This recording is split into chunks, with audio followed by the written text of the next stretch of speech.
Telangana news today में आपका खैर मकदम है। आइए देखते हैं आज की ये अहम खबर। जिले महकमे सिविल सप्लाईज के अहदेदारों ने मलारदेपल्ली पुलिस स्टेशन के हुदूद में एक गोदाम में गैरकानूनी गैस भरने वाले स्टेशन पर छापा मारा। इन छापों के एक हिस्से के तौर पर हुक्काम ने तकरीबन 117 गैस सिलेंडर जब्त किए। एएसओ बालापुर सरोजा ने बताया कि कुछ अरसे से मालिक सुरजीत लोगों से घरेलू सिलेंडर लेकर कमर्शियल सिलेंडरों में गैस भरकर पैसे बटोर रहा था। अगर कोई राजनगर हल्के में गैरकानूनी गैस भरने का इर्तिकाब करता है तो इसके खिलाफ कानूनी कार्रवाई की जाएगी।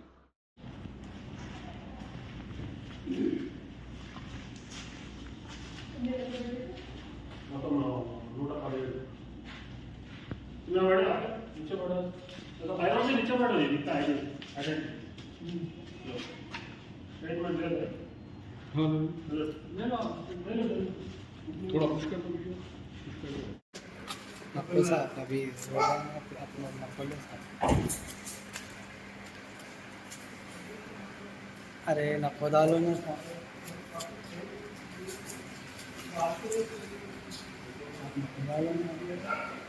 इसे लगो तो हमारा काम करने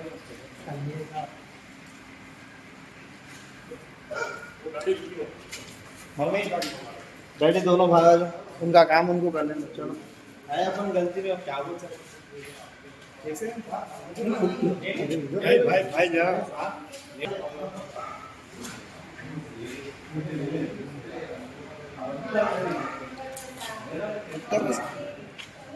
अरे उसमें नहीं ले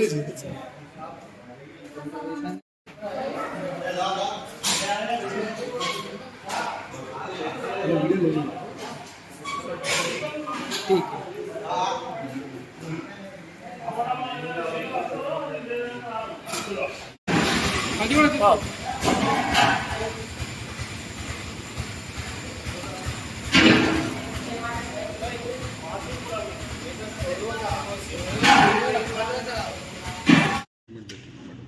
देखो ना उसको भी बातचीत हो सकती ना बातचीत हो तो इतना दूर नहीं आते मैम। देखो ना देखो। अब दीजिए इजहारुल हक को इजाज़त। मिलते हैं अगले खबर के साथ। तब तक के लिए हमारे चैनल को लाइक, कमेंट, शेयर करना ना भूलें। अल्लाह हाफिज़।